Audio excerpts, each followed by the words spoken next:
Sejak diperkuat The Baby Alien pada 2013, Honda berada dalam posisi yang tak tersentuh. Kombinasi skill Marquez dan performa kompetitif RC213V menjadi duet maut sepanjang mengarungi kejuaraan, setidaknya hingga 2019.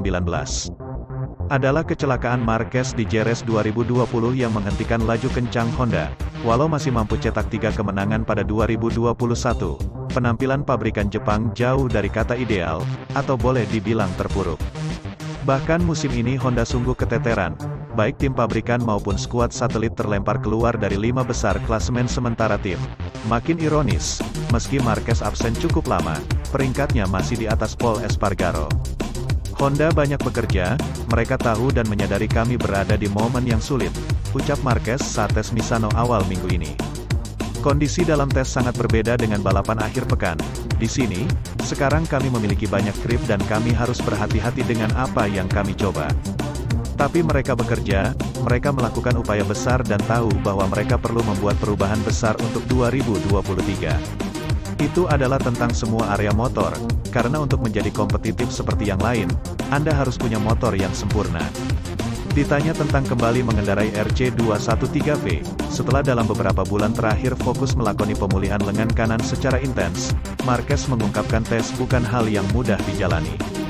Terlepas dari run pertama yang terhitung impresif, tanda pagar 93 menyadari betul, dirinya masih perlu banyak bekerja dan melatih otot-otot di bahu untuk melakukan long run, simulasi balap.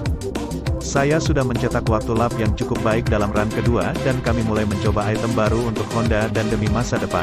Ini tidak hanya tes yang penting bagi saya, tetapi juga tes yang penting bagi Honda, tuturnya. Lantas, apakah bakal berlomba di Grand Prix Aragon akhir pekan depan? Marquez belum bisa memutuskannya. Sang pembalap ingin melihat dulu bagaimana kondisi lengan usai menggeber Honda.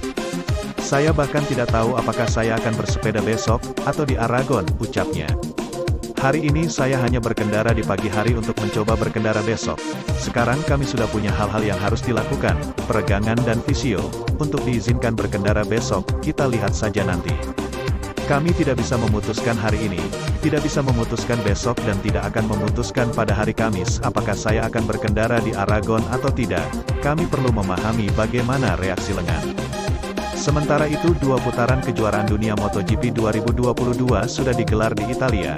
Namun, penonton yang datang ke sirkuit Mugello di GP Italia dan sirkuit Misano pada GP San Marino, menurun cukup signifikan. Pensiunnya Valentino Rossi pada akhir MotoGP musim 2021 lalu, memang memiliki korelasi langsung dengan penurunan penonton di kedua Grand Prix di Italia tersebut. Tetapi, ada sejumlah faktor lain yang ikut memengaruhi anjloknya jumlah penonton. Di Mugello pada 27-29 Mei lalu, misalnya, pada Februari, Wali Kota Scarperia memutuskan hanya 60% kapasitas sirkuit yang boleh dijual promotor karena masih dalam situasi pandemi COVID-19. Alhasil, pihak penyelenggara menaikkan biaya masuk yang lumayan besar agar tetap bisa membayar Dorna Sports, 4-5 juta euro atau setara Rp60,2 sampai Rp75,3 miliar, selaku promotor dan pemegang hak komersial MotoGP. Kebijakan penyelenggara lokal GP Italia itu memang berisiko. Penonton sudah enggan ke Mugello karena tidak adanya Rossi yang selama ini menghibur mereka. Di sisi lain, harga tiket justru dinaikkan.